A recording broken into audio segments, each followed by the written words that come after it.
Binastos ni Renz Abando ang UP Fighting Maroons sa kanilang tune-up game.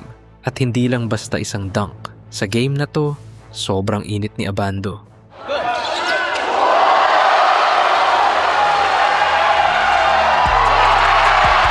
Nag-block muna siya ng jump shot tapos sa kabilang dulo ng court, 360 dunk agad. At kung akala mo tapos na siya, second half, hinarap niya ang UP defense at nag-poster dunk. Pero ang mas interesting, hindi lang athleticism ang pinakita niya. Sobrang init din ng shooting niya.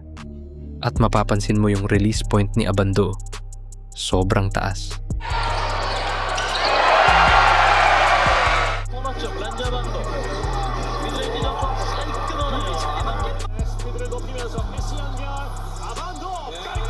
Kahit may defender sa harap niya, ang hirap i-contest dahil ang taas ng pinanggagalingan ng bola. Kaya kapag nag-click ang shooting niya kasabay ng athleticism, problema yan para sa kahit anong depensa. At habang gumagawa siya ng highlights, may isang tanong na naman na bumabalik sa Filipino basketball. Nasaan si Renz Abando sa Gilas, Pilipinas? Kamakailan, may mga kumakalat na posts sa Facebook tungkol sa sinasabing hindi niya pagpunta sa Gilas training. At sinabi umano ni Abando, hindi ako sumipot, hindi yun totoo. Sila ang hindi nagpasipot sa akin. Pero isang bagay ang sigurado. Gusto ng mga Pilipino si Renz Abando sa Gilas. At madaling maintindihan kung bakit. Kasi ito yung player na may combination na bihira mong makita.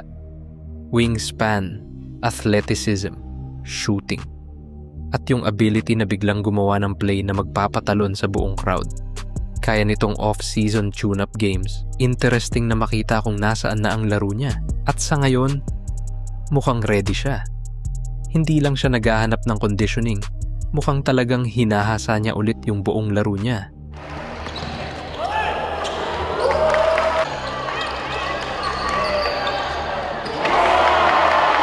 At kung pagbabasehan natin ang last season niya, may dahilan para maging excited. Noong nakaraang season, ipinakita niya na kaya niyang maging scoring threat habang ginagamit din ang athleticism niya sa depensa at transition.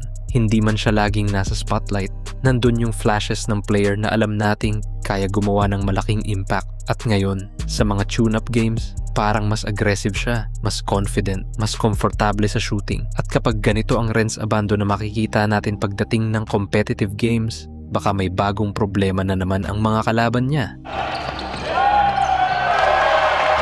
Kasi yung Abando na nakita natin ngayon, block, dunk, poster.